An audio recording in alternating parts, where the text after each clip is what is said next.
Bertemu kembali dengan kami, Yayasan Orika, dalam Instagram 1 bulan penuh dalam rangka Hari Pendengaran.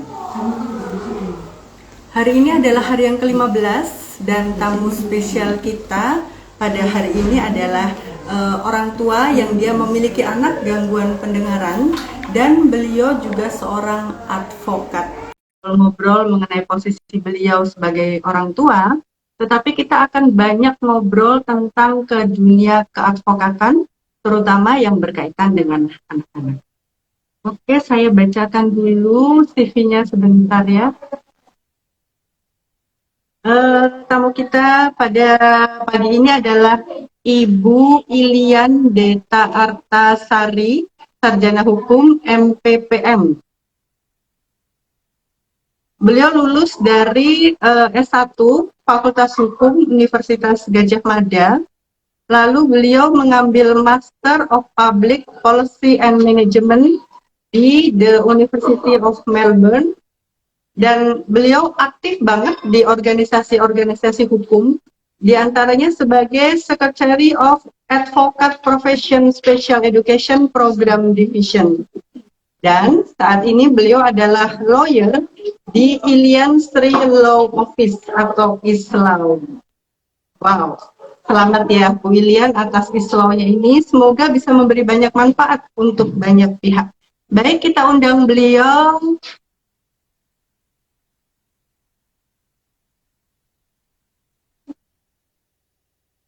Kita tunggu sebentar. Alhamdulillah. Apa kabar Bu Ilian?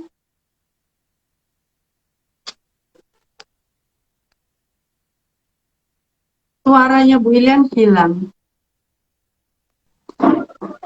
Alhamdulillah kabar baik. Apa sudah dengar suara saya? Alhamdulillah bisa Bu Ilian. Assalamualaikum warahmatullahi wabarakatuh. Waalaikumsalam warahmatullahi wabarakatuh. Ibu gimana Sehat selalu kabarnya ya Bu Bu? Sinta? Alhamdulillah baik juga. Sehat ya Bu ya?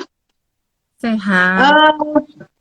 Bu Ilian, ini sebelum kita ngobrol, cerita sedikit dong tentang kegiatan Bu Ilian saat ini. Saat ini saya kesibukan utama masih ngurus anak ya. Anak saya 3. Kemudian saya baru saja membuka law firm, kantor hukum Ilian and Sri Law Office atau ISLAW.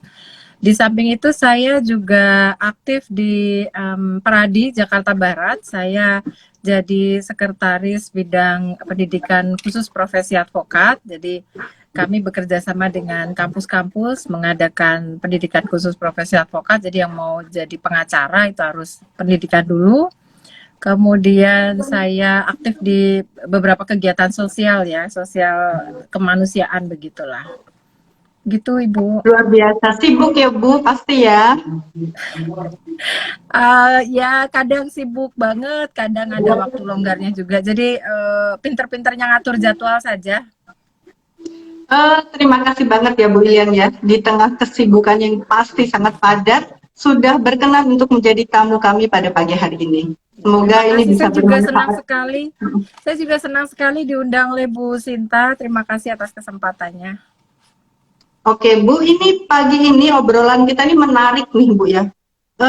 Yaitu bagaimana mencegah anak menjadi korban atau pelaku pidana.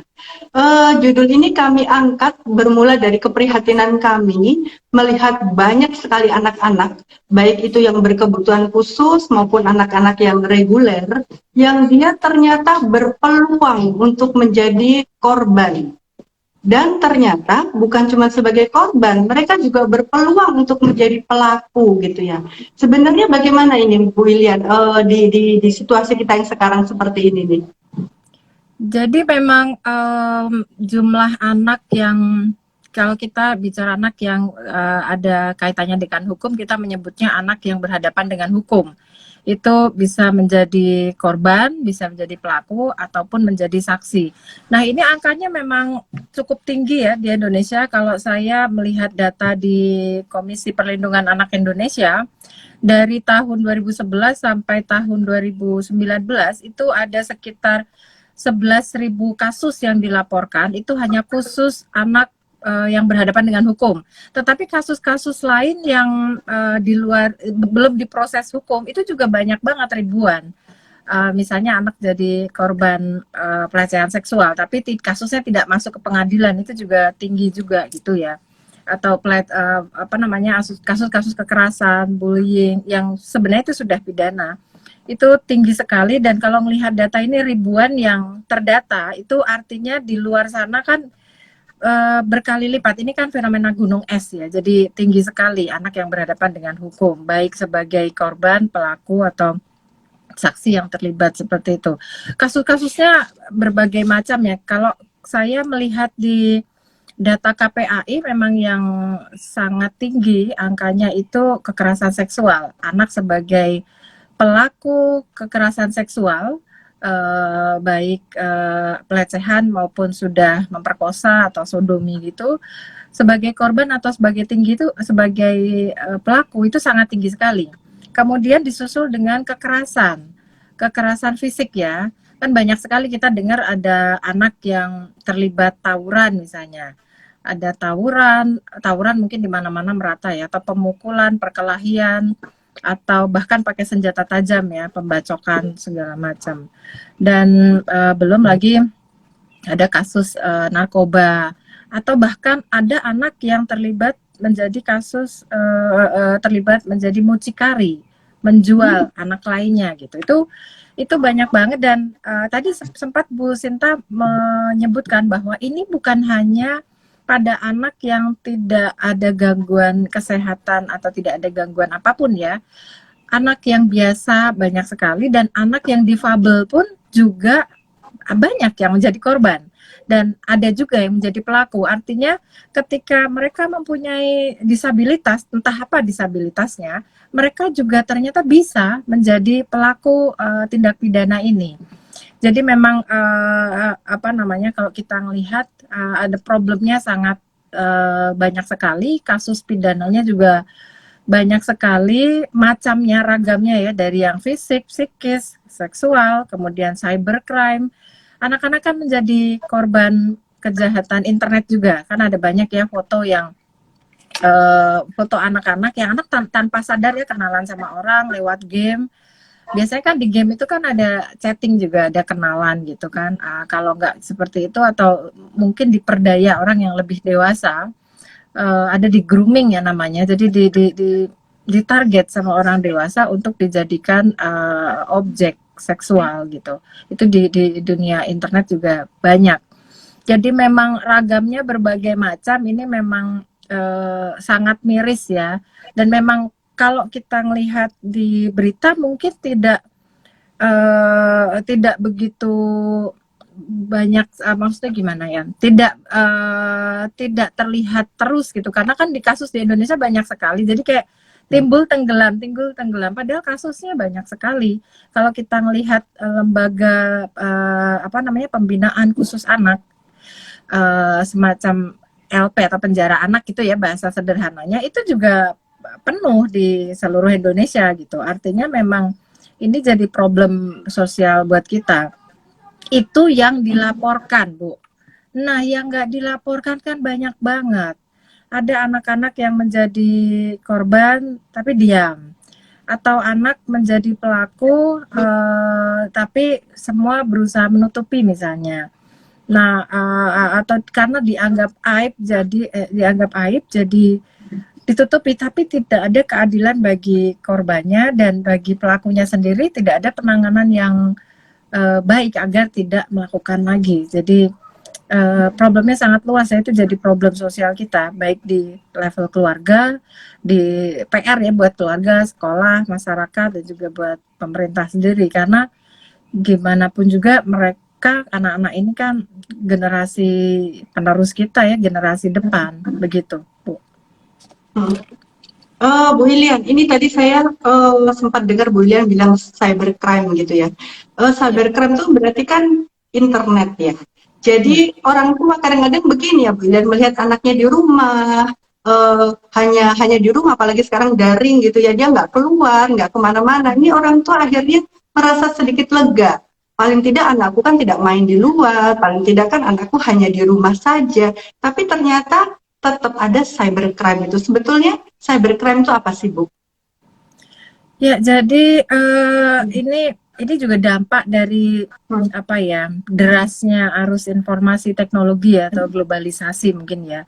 Jadi kita semua semua sudah punya internet ya. Anak SD juga udah mengakses internet karena sekarang sekolah online, apalagi pandemi corona ini.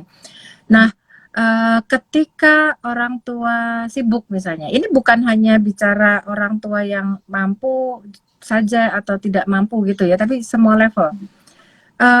Ketika anak mengakses internet, mengakses HP sendiri, tapi tidak ada kontrol, itu sangat rentan menjadi korban atau justru menjadi pelaku juga. Jadi cybercrime itu kejahatan berbasis internet gitu ya, modusnya macam-macam. Dari yang itu tadi soal misalnya ekonomi, mereka diperas soal uang, dimintain uang, atau mereka memeras anak-anak lain soal uang, atau menjadi korban seksual itu tadi, dibujuk rayu, kenalan sama misalnya anak remaja 12, 13, 14 tahun, kenalan di macam-macam. Sekarang kan ada TikTok, ada Instagram, ada Facebook, atau ada aplikasi yang lain, bahkan game pun, game kan bermacam-macam, mereka bisa berdiskusi, atau mereka di game itu kan juga tukar-tukaran ke poin atau tukar-tukaran itu. Nah, di percakapan-percakapan itu kadang mereka tidak ngerti siapa yang dihadapi sesungguhnya. Beberapa kasus yang muncul itu orang dewasa menyamar menjadi anak-anak. Menjadi anak-anak, misalnya yang ditarget adalah anak perempuan umur SD atau SMP gitu ya. Orang dewasa pelakunya, dia menyamar membuat akun anak menjadi anak-anak seumuran mereka, anak laki-laki ya, membujuk rayu, kemudian si anak perempuan ini mungkin karena lugu banget ya, karena lugu, tidak ada perhatian dari keluarga, kemudian merasa senang ya, namanya anak-anak gimana sih, jatuh cinta lah ya, cinta monyet gitu, disuruh pergi dari rumah, ternyata diperkosa. Itu kan beberapa kali kejadian. Atau misalnya dimintain foto telanjang, ada anak-anak yang menjadi korban seperti itu karena udah seneng sama apa namanya, lawannya itu, entah laki-laki atau perempuan, sama aja. Laki-laki juga bisa menjadi korban itu. Jadi anak laki-laki dimintain foto itu, ternyata juga diancam untuk disebarkan segala macam, kemudian disuruh ketemu, dan kejadian itu beberapa kali kejadian. Jadi cybercrime ini juga kalau kita tidak mengontrol anak-anak, karena mereka bisa mengakses seluas-luasnya ya, ya itu bisa mempengaruhi pola pikir mereka. Dan sekarang memang kalau di internet kan sudah ada penyaringan konten pornografi ya Bu ya. Tetapi jangan salah, anak-anak zaman sekarang itu pinter, mereka juga gimana, bisa mengakses, mencari jalan tikus ya untuk bisa mengakses itu. Karena saya punya teman ya, atau klien yang curhat sama saya, anaknya itu juga dibombardir di sekolah tingkat pertama. Anaknya itu dibombardir link-link porno sama temennya, mau diajak nge-seks, laki-laki, anak laki-laki, kemudian diajak nonton BF bareng sama temennya laki-laki, foto-fotonya, videonya banyak sekali, dan apa namanya, ya membuat si korban kan sangat tertekan dan ketakutan gitu ya, ketakutan. Tetapi ketika anak tidak cukup komunikasinya dengan orang tua, mereka mungkin malu ya mau ngomong sama orang tua, malu mau bercerita, orang tuanya juga sibuk mungkin ya. Kalau yang orang kehidupannya pas-pasan atau tidak punya, orang tuanya juga sibuk mencari uang.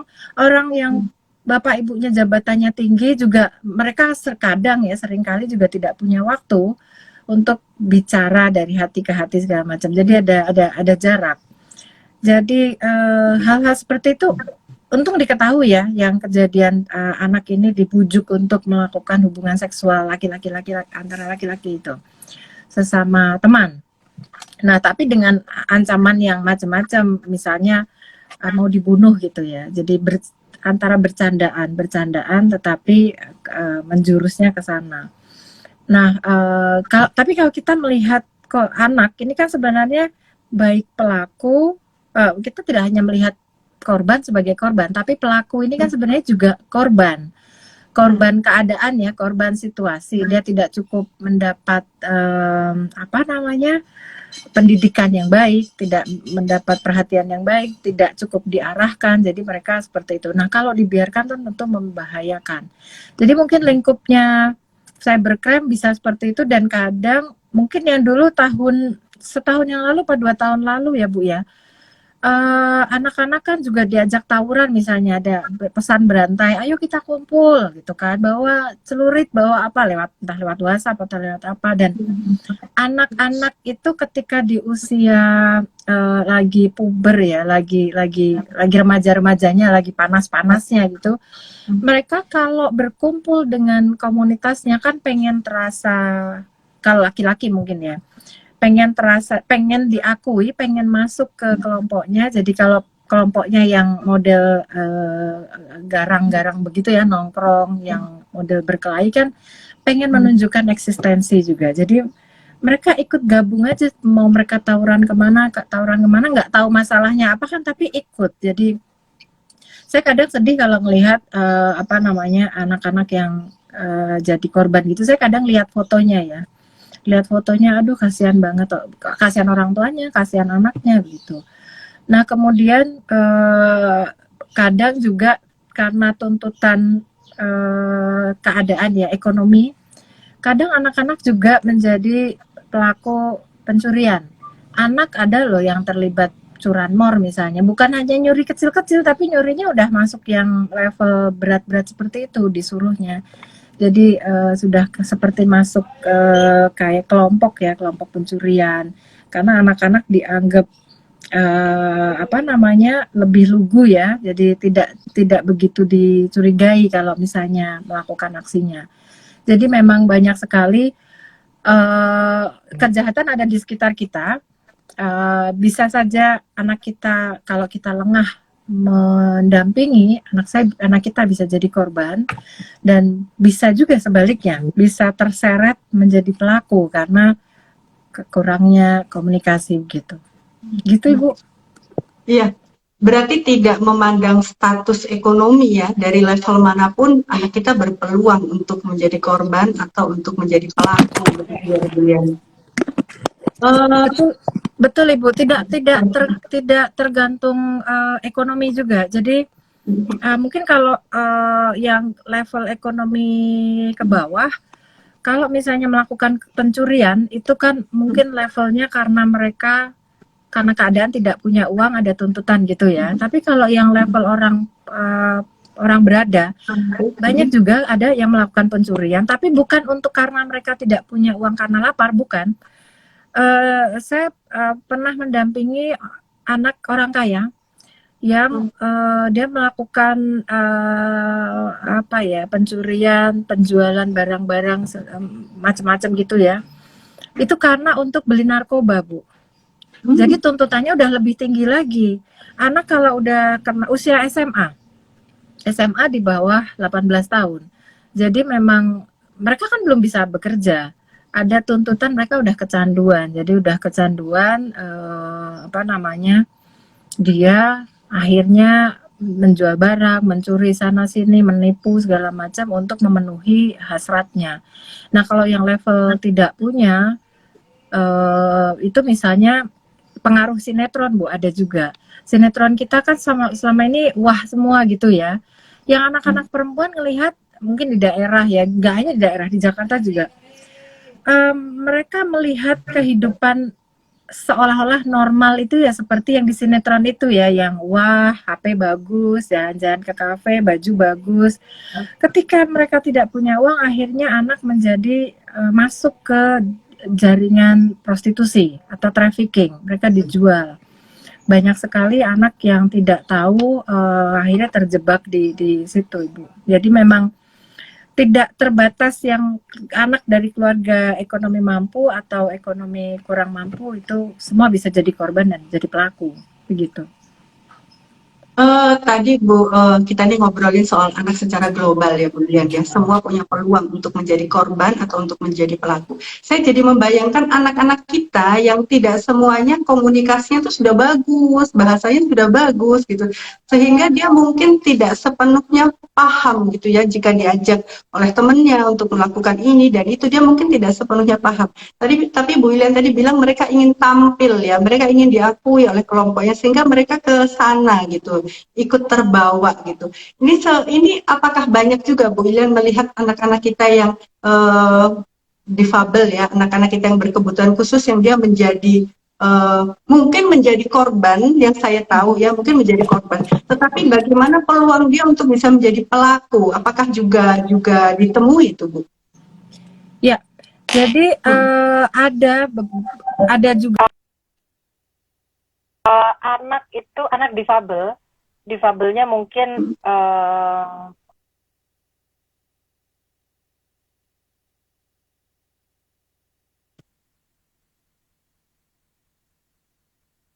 Ibu dengar suara saya?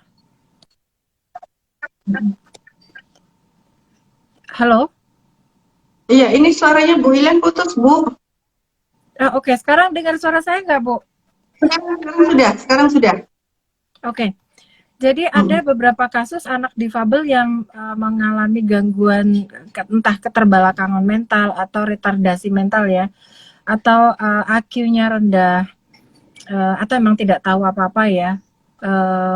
Itu dijadikan disuruh-suruh Bu. Jadi disuruh-suruh, misalnya disuruh melakukan suatu apa ya pidana tadi ya, suruh ikut mukul, suruh ikut nyuri, atau disuruh apa gitu, karena mereka tidak tahu, ada ketidaktahuan begitu, tapi ya mereka apa namanya melakukan itu karena ada keterbatasan itu, dan beberapa kasus sampai ke pengadilan. Bukan, mungkin tidak cukup alasan pemaaf atau pembenar, jadi mereka masih tetap dipidana. Tapi kalau selama ini di sistem peradilan anak ada yang namanya diversi ya, ada upaya untuk tidak membawa anak ke pengadilan kalau misalnya ada situasi-situasi seperti itu, atau memang anak diusahakan untuk tidak masuk ke pengadilan kalau korban memaafkan, misalnya seperti itu. Nah, apa namanya, kalau saya melihat juga anak difabel yang menjadi korban juga cukup banyak Bu, ada beberapa kasus. Saya miris misalnya beberapa kali membaca anak Down syndrome atau anak yang apa namanya Down syndrome atau idiot ya kalau orang awam menyebut, atau anak yang bisu tunarungu karena dia tidak cukup dapat pendidikan, tidak tahu ada orang dewasa yang melecehkannya gitu. Bahkan ada anak bisu yang sampai hamil karena diperkosa atau diperkosa rame-rame. Jadi yang ini jadi kalau anak difabel menjadi korban ini jadi kayak korban yang double ya tekanan batinnya gitu, karena udah kondisinya seperti itu. Jadi memang kejahatan pidana itu tidak apa ya bisa terjadi, bisa melibatkan anak-anak difabel juga, bukan hanya orang yang tidak punya kebutuhan khusus atau orang biasa saja, begitu Bu. Dari pengalaman Ibu Lilian yang sudah sekian lama berkecimpung di dunia hukum gini ya, kira-kira penyebabnya terbesarnya apa Bu? Sampai anak-anak kita ini baik menjadi korban ataupun menjadi pelaku. Iya, kalau saya melihat biasanya mereka tidak cukup punya komunikasi yang baik dengan keluarga ya, dari faktor keluarga yang paling utama. Keluarga, kalau tadi seperti saya bilang, kalau keluarga pas-pasan, orang tuanya sibuk mencari uang karena kondisi ekonominya, dan mau terus mencari uang juga mereka kurang terus gitu kalau posisi pas gitu ya. Belum kondisi lingkungannya. Kalau lingkungan apa namanya, lingkungan yang buruk itu akan mempengaruhi ya, baik yang lingkungan slum area atau lingkungan yang banyak di level bawah ya, di bawah banyak kejahatan, atau lingkungan bukan hanya soal itu, lingkungan orang berada pun bisa masuk ke jaringan narkoba kan. Seperti tadi anak SMA yang kaya raya tadi masuk jaringan narkoba dengan anak-anak orang kaya lainnya. Kalau mungkin level bawah, mungkin levelnya ngelem gitu ya, apa namanya, narkobanya pil koplo yang pil murah-murah. Yang level atas juga level narkobanya juga tinggi dan seperti itu. Nah, kalau saya ngelihat memang ini ada faktor keluarga. Faktornya kompleks, Bu. Tidak ada satu faktor yang menjadi penyebab utama karena semua saling terkait. Satu mungkin soal keluarga, kemudian lingkungan, kemudian bagaimana juga sekolah, apa namanya, itu mungkin yang sangat berpengaruh pada anak ya, karena masa anak itu kan mereka melewatkan hari-harinya paling banyak di lingkungan itu kan ya. Cuma lingkungan rumah ya, lingkungan rumahnya seperti apa. Jadi rumah, lingkungan sekitarnya maupun sekolah itu yang membentuk karakter anak. Kalau anak dibiarkan begitu saja, tidak cukup pendampingan atau tidak cukup diarahkan, ya bisa jadi kemana-mana itu. Kalau lingkungan pergaulannya salah di pelaku-pelaku, dia bisa jadi pelaku. Kalau dia terlalu lemah dan tidak tahu, bisa rentan jadi korban kejahatan apapun, begitu. Jadi memang kompleks dan itu memang PR buat pemerintah juga. Dan kadang gini Bu, itu juga bermula dari bullying ya. Bu, suara saya kedengeran jelas nggak sih Bu? Jelas. Jadi kadang bermula tindak kekerasan itu kadang bermulai dari bullying. Bullying itu kan misalnya dari yang level kecil ya. Bullying bukan hanya orang yang lemah saja loh yang dibully.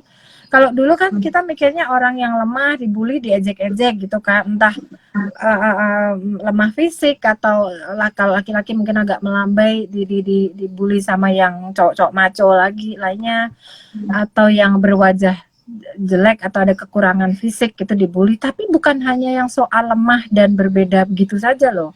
Bullying terhadap orang yang ganteng pun juga dibully loh Bu, anak ganteng, anak pinter pun dibully. Jadi jadi seringkali bullying itu kadang ditolerir, cuman gitu aja, jadi anak diam, dia tidak bisa speak up gitu ya, tidak bisa bercerita pada keluarganya, tidak bisa cerita pada gurunya, jadi dipendam sendiri. Akhirnya terjadi akumulasi, jadi yang tadinya kecil jadi kekerasannya meningkat, dan akhirnya kan beberapa kali kejadian kan ada penusukan sesama teman sendiri, sesama teman SMP, teman SMA, atau yang itu tadi pengeroyokan rame-rame karena ada kekerasan yang ditolerir atau diterima atau dimaklumi. Itu bukan hanya di level luar ya, di keluarga pun kadang juga begitu kan, ada orang tua yang memaklumi seperti itu, kemudian ya di masyarakat juga lah cuman digituin aja gitu, padahal kan enggak ya, misalnya sudah dipukul, ditampar dan lain sebagainya. Jadi memang harus ada pendidikan moral bahwa bullying dalam bentuk apapun itu tidak diperbolehkan. Kita harus menghargai anak-anak, harus diajarin untuk menghargai anak yang lainnya. Tidak boleh menghina baik dari fisik atau penampilan, kecerdasan atau macam-macam gitu. Harus ada pendidikan itu. Tapi memang anak saya sempat menjadi korban bullying, Bu. Tapi saya langsung melakukan langkah gitu ya, biar anak saya tidak terus menjadi korban. Anak saya pendiam. Ini terjadi pada anak saya. Anak saya ranking 1 terus, di atas rata-rata terus nilainya. Tapi ternyata di sekolahan itu sempat di awal dulu, sekarang sudah aman lah ya.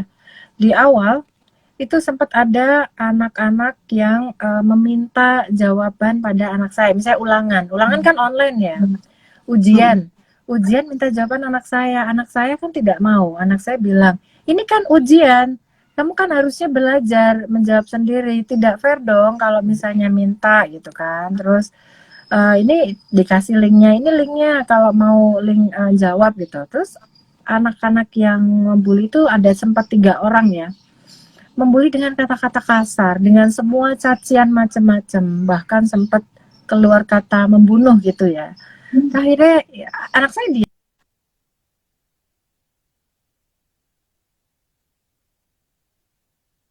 Ini freeze lagi, Bu.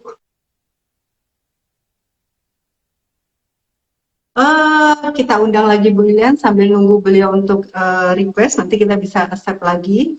Jadi ternyata dari obrolan kita dengan Bu Lilian tadi bahwa ternyata kasus bully, anak kita menjadi korban atau anak kita menjadi pelaku, sangat-sangat tidak tergantung dengan kondisi ekonomi gitu. Anak dari level ekonomi apapun, dia akan bisa untuk menjadi korban atau untuk menjadi pelaku.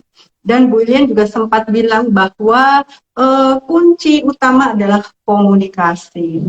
Jadi komunikasi anak dengan orang tua, dengan keluarga itu kelihatannya benar-benar menjadi fondasi dulu. Jika komunikasi ini kuat, maka kita juga bisa membantu untuk mendampingi anak-anak. Dan anak-anak juga tidak segan jika dia ingin bertanya atau curhat atau apapun ke kita gitu ya. Ini mudah-mudahan Bu Lilian segera bisa bergabung. Kita masih punya banyak waktu. Memang kelemahan dari kita ngobrol dengan online kadang-kadang seperti ini ya Bapak Ibu ya, kita tergantung dengan jaringan dan sinyal. Jadi banyak hal sebetulnya meskipun kita tadi tidak tuntas ngobrol dengan Bu Lilian. Iya, ya nggak apa-apa Bu, silahkan bergabung lagi. Saya undang untuk bergabung kembali. Iya, jadi memang kendala kita adalah di sinyal, tapi tidak apa-apa, tetap banyak hal yang bisa kita pelajari. Jadi kunci ternyata adalah komunikasi dengan keluarga. Dan yang kedua, ternyata memang ini tidak mengenal status apapun, semua anak berpeluang untuk menjadi korban atau menjadi pelaku. Dan yang ketiga, ternyata sekarang sedang daring, anak di rumah, kita melihatnya dia di rumah, dia belajar, apalagi jika anak ini juga tidak suka main keluar, maka belum tentu anak kita ini aman, karena kekerasan juga bisa datang berupa itu tadi ya, melewati internet. Silakan Bu William untuk request, nanti saya bisa accept lagi Bu.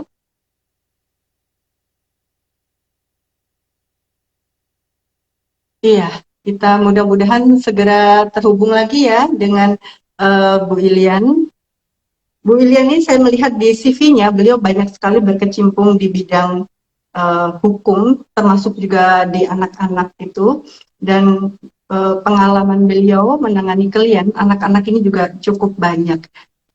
Alhamdulillah, mudah-mudahan bisa segera bergabung. Alhamdulillah, Ibu. maaf keputus.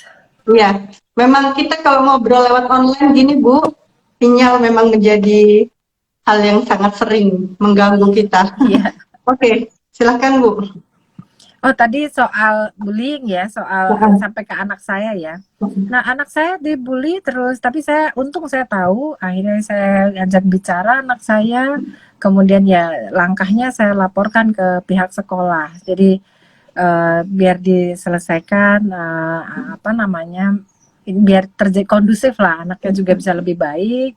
Kemudian anak saya juga nyaman juga, jadi biar dua-duanya sama-sama nyaman. Cuma saya membayangkan kalau ada anak-anak yang dibiarkan sama sekali dengan megang handphonenya ya. Kadang orang tua cukup senang loh, anak dia manis di kamar gitu kan, main HP, padahal ternyata bukan belajar, ternyata nonton porno, atau ternyata kasar, atau main game yang bunuh-bunuhan yang dengan kata-katanya kasar semua.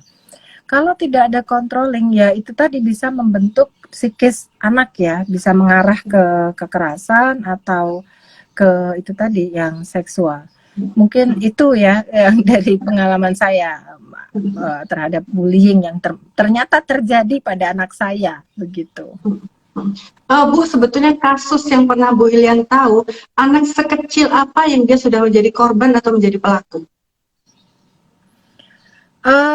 Kalau saya pernah ketemu dengan anak umur 11-12 tahun yang diperkosa dan sudah punya anak. Bayangkan Bu, Dia hamilnya 11 tahun. 11 tahun hamil. Kita membayangkan anak 11 tahun itu kan masih, kalau saya dulu masih main boneka, nggak ngerti apa-apa, nggak ngerti soal hubungan seks gitu ya. 11 tahun diperkosa, dan dia tidak tahu bahwa dia hamil. Sangat lugu dan masih sekolah sendiri karena badannya bongsor, gede, jadi dia tidak ada yang tahu bahwa dia hamil. Sampai akhirnya melahirkan dan anaknya dibunuh sama pelakunya. Dan pelakunya adalah bapaknya sendiri. Itu kan miris ya. Dan kalau saya melihat kasus-kasus perkosaan terhadap anak, pelakunya itu justru dari orang yang sangat dekat dengan si anak.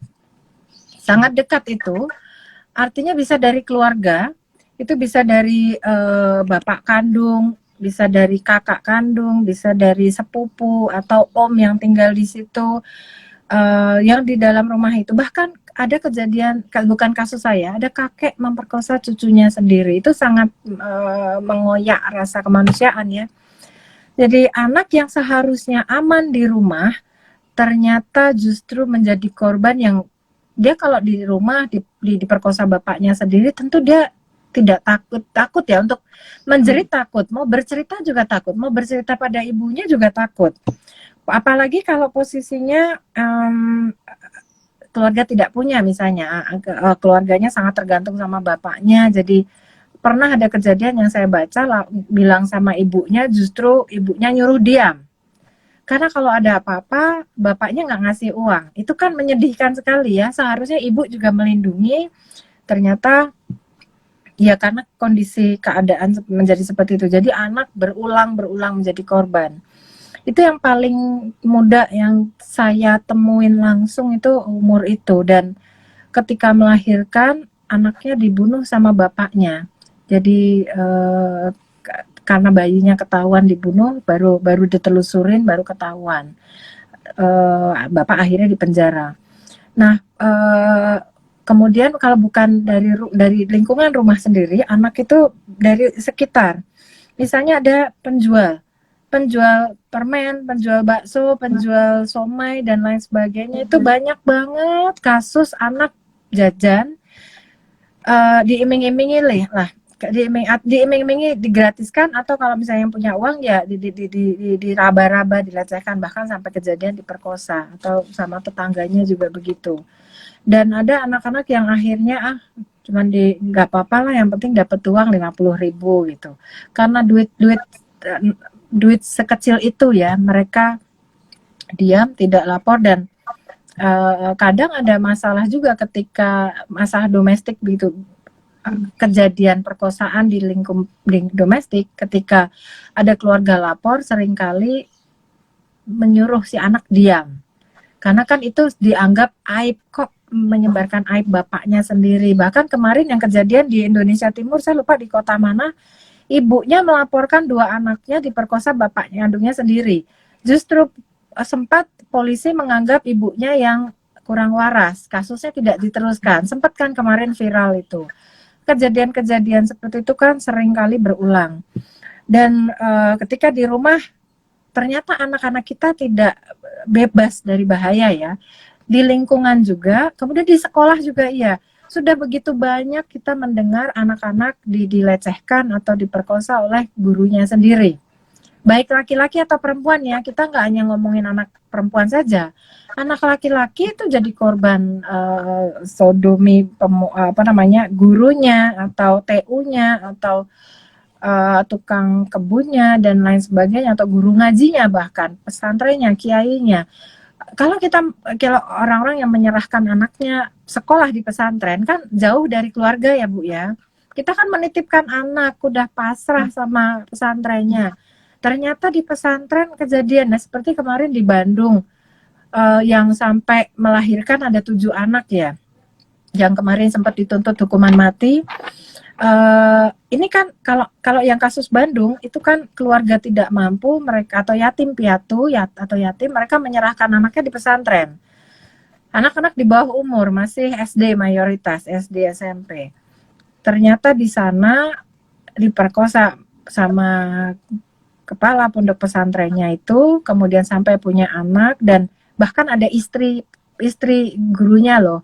Jadi saya juga nggak habis pikir ya kok bisa kejadian. Jadi kekerasan seksual baik perkosaan atau pelecehan dengan berbagai ragamnya itu bisa terjadi pada anak laki-laki atau anak perempuan dimanapun, baik level ekonomi mampu maupun ekonomi tidak mampu. Jadi seperti itu. Dan seringkali juga yang cukup mengagetkan ada beberapa kasus, misalnya orang tua kaget ketika anaknya tiba-tiba jadi pelaku, Bu.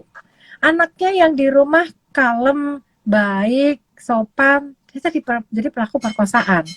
Nah, itu kan di dua benar-benar orang tua kaget karena mungkin karena saking sibuknya. Bukan hanya itu, yang kasus narkoba juga begitu, kekerasan juga gitu, tiba-tiba ditangkap pas tawuran, ditangkap gitu. Yang saya kemarin sempat share, saya kenal 2 anak laki-laki. Saya kenal anak 2 laki-laki yang menurut saya, yang dalam ingatan saya adalah mereka baik, sopan, kalau ketemu saya manis begitu ya, Mbak permisi gitu kan. Ternyata mereka terlibat kasus pembunuhan di 2 kasus yang berbeda. Yang satu kena terus ditahan di penjara dulu, udah dijatuhi hukuman.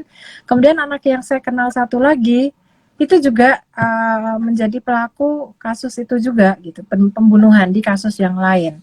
Karena posisinya dia, yang saya dapat informasinya, dia yang paling parah karena dia mukul kepala pakai helm gitu. Jadi pengeroyokan yang sudah direncanakan. Jadi hal-hal seperti itu biasanya kalau kejadian ya, itu kan orang tua akan kaget, sangat kaget tentu ketika udah terjadi, entah jadi korban atau jadi pelaku. Jadi memang fondasi yang paling kuat adalah ya harus dari keluarga dulu, bagaimana memberikan pengertian-pengertian, pemahaman dari hal yang baik buruk, kemudian harus membuka apa ya? Mudah-mudahan kembali lagi sinyalnya. Sinyal suka pergi tanpa pamit. Bu Ilian sempat menyinggung beberapa hal yang harus dilakukan oleh orang tua, yang ternyata adalah satu, komunikasi yang baik, keterbukaan, dan yang kedua tadi Bu Ilian bilang bahwa mengajarkan bagaimana anak itu harus bicara saat dia butuh bicara, bagaimana dia mau bercerita, mengajarkan anak kita untuk speak up kalau Bu Ilian tadi bilangnya. Jadi anak kita harus tahu kapan dia harus bilang dan kapan dia memang tidak perlu bilang karena itu tidak ada hal yang dikhawatirkan. Jadi kelihatannya memang tugas kita sebagai orang tua bukan saja melihat bahwa anak ini baik-baik saja kelihatannya, tetapi kita harus sering ngobrol, sering komunikasi untuk menyelami anak-anak kita, untuk tahu sebenarnya anak kita ini seperti apa. Dan kalau kasus tadi yang Bu Ilian bilang melewat internet dan sebagainya, kelihatannya kita juga harus sering kalau masih kecil mungkin ngecek kali ya, ngecek handphone anak-anak kita tuh ngapain aja sih sebetulnya, apa yang dia lakukan dengan handphonenya itu kalau masih kecil ya. Tapi kalau anak sudah agak besar mungkin diskusi ini adalah diskusi dan keterbukaan dengan anak ini adalah hal yang benar-benar harus kita lakukan. Tidak peduli usia anak berapapun, mulai dari kecil sampai dengan dia besar, bahwa keterbukaan, diskusi, kehangatan keluarga itu kelihatannya menjadi nomor 1 untuk anak-anak kita supaya lebih aman. Bu Ilian sudah kembali, ya sambil menunggu beliau bergabung. Jadi kita sudah menangkap banyak hal ya, kita sudah mendapat banyak hal dari yang beliau ceritakan, beliau sharing ke kita, bahwa itu tadi kunci dari semua masalah, bukan dari semua masalah, dari kebanyakan masalah adalah komunikasi dengan orang tua. Iya, Bu Ilian, apakah sudah bisa bergabung dengan kami lagi? Iya, Ibu. Halo, Ibu, keluar masuk. Ini Bu Ilian sudah muncul di saya, tapi suaranya memang belum ada.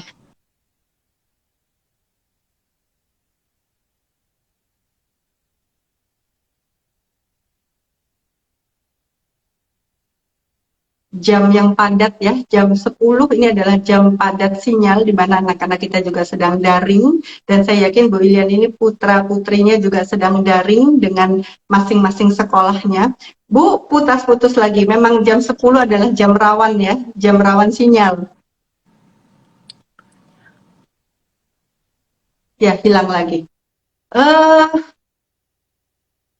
Semoga Bu Lilian bisa bergabung. Saya ingin sekali Bu Lilian mengucapkan kata-kata apa ya, kata-kata terakhir gitu untuk kita semua, closingnya ya, statement terakhir dari beliau. Apa sebetulnya yang harus kita waspadai dan apa saja yang harus kita siapkan selain komunikasi dan keluarga yang baik itu tadi. Mudah-mudahan Bu Ilian bisa bergabung lagi. Oh, kelihatannya tidak bisa. Ini saya undang beberapa kali, tapi kepental lagi beliaunya. Oke, tidak apa-apa, tidak tidak perlu kita kita menjadi loh kok hilang sinyalnya, tidak apa-apa, karena nanti setelah live ini selesai, jika ada yang ingin bertanya juga bisa silakan komen di IG kami, dan mudah-mudahan Bu Ilian juga akan bisa membantu untuk menjawab jika ada yang ingin bertanya atau ingin mendalami kasus ini lebih jauh. Yang jelas ternyata anak kita semua, Bu Ilian ingin masuk lagi, mudah-mudahan bisa. Iya, Ibu Bu Ilian sudah bisa bergabung. Oke, dengar suara saya nggak? Dengar. Bu Ilian, ini tadi waktu keputus saya sempat merangkum sebentar bahwa ternyata menurut Bu Ilian semua anak kita berpeluang untuk menjadi korban atau menjadi pelaku. Tidak melihat status ekonomi dan sebagainya. Dan yang kedua, anak yang kita anggap baik-baik saja, ternyata juga belum tentu dia baik-baik saja semuanya. Kemudian yang ketiga, Bu Ilian sempat menyinggung bahwa ternyata kunci dari meminimalkan masalah ini adalah komunikasi yang baik antara anak dengan keluarga, kehangatan yang cukup, sehingga anak ini berani untuk speak up gitu ya Bu ya, kapan dia harus bercerita, dan sebaliknya dari sisi orang tua kita juga jangan lengah, sering-seringlah berinteraksi dengan anak, kalau perlu kalau masih kecil sekali sering-seringlah ngecek handphonenya, mungkin begitu ya Bu. Nah ini sebelum kita akhiri Bu, karena waktu sudah mendekati jam berakhir, saya ingin ada statement terakhir dari Ibu. Apa sebenarnya yang harus kita lakukan untuk mencegah ini semua selain keluarga itu tadi, Bu? Silakan, Bu. Yang harus kita lakukan ya untuk mencegah anak menjadi korban ataupun pelaku ya, semua harus sama-sama, ini PR bersama dari baik dari pemerintah untuk membuat pendidikan yang memberikan pengajaran nilai-nilai norma-norma di sekolah gitu ya, lewat sekolahan. Di masyarakat juga harus tanggap ya, mencegah terjadinya kejadian tindak pidana berbagai macam ini.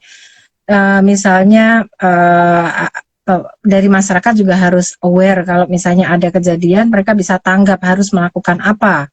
Atau misalnya anak nongkrong segala macam itu kan harus ditata gitu. Jadi dan juga yang tidak yang paling penting adalah dari keluarga, karena keluarga itu adalah fondasinya membangun karakter anak ya, moral anak itu. Jadi kalau dari keluarganya sudah lepas atau tidak cukup kuat, bagaimana nanti di luarnya, kita tidak bisa menyerahkan pada masyarakat atau pada sekolah, karena waktu yang dihabiskan anak itu dari 24 jam itu mayoritas adalah dengan keluarga. Jadi dari keluarga sendiri. Kalau misalnya ada yang keluarganya bermasalah, itu harus diatasi, karena ternyata kita banyak melihat anak disiksa di dalam keluarga, atau diperkosa, atau dieksploitasi oleh keluarganya sendiri. Nah, dari lingkup keluarga ini kan, itu tadi masyarakat juga berperan ya. Kalau ada keluarga yang bermasalah, bagaimana lingkungan tanggap. Jadi memang tidak bisa sendiri-sendiri ini Bu. Jadi memang harus bersama-sama, begitu. Terima kasih Bu Ilian. Jadi PR kita nih ya Bu ya. Jadi kita bukan cuman melihat anak kita sendiri sebetulnya, tapi kita juga lebih aware dengan lingkungan kita gitu ya Bu ya. Kita lebih saling ya, karena ini PR semua ya, PR komunitas ya Bu ya, PR kita lingkungan bersama, PR di sekolah dan lain-lain. Bu Ilian, terima kasih banyak atas waktunya. Seandainya nanti ada yang ingin bertanya di IG, karena kita sering terputus-putus tadi, mudah-mudahan Bu Ilian ada waktu untuk bisa menjawabnya ya Bu ya. Maaf ya, tadi keputus itu ternyata handphone saya kepanasan. Handphone panas saya ganti HP. Maaf. Nggak apa-apa Bu, memang kendala komunikasi lewat ya internet seperti ini. Bu Ilian, sekali lagi terima kasih banyak sudah menjadi tamu kami. Mudah-mudahan tidak bosan ya Bu jika suatu saat kami undang lagi untuk berbicara lagi, ngobrol lagi kita di sini. Dan Dengan mudah-mudahan senang. ini bisa memberi manfaat bagi banyak hal gitu ya Bu ya. Ada 1-2 pesan Bu? Ya, sudah cukup. Sudah cukup ya. Oke, terima kasih banyak Ibu Ilian dan terima kasih banyak juga untuk Bapak Ibu yang sudah bergabung langsung di sini. Meskipun sinyal kita terputus, tapi mereka tetap bertahan Bu, naik turun, masuk keluar masuk juga ini yang melihat kita. Terima kasih semua Bapak Ibu dan sampai bertemu lagi di besok di jam 10 juga dengan narasumber yang lain yang tentunya juga akan memberi banyak manfaat untuk kita. Oke, saya akhiri. Assalamualaikum warahmatullahi wabarakatuh. Terima kasih semuanya.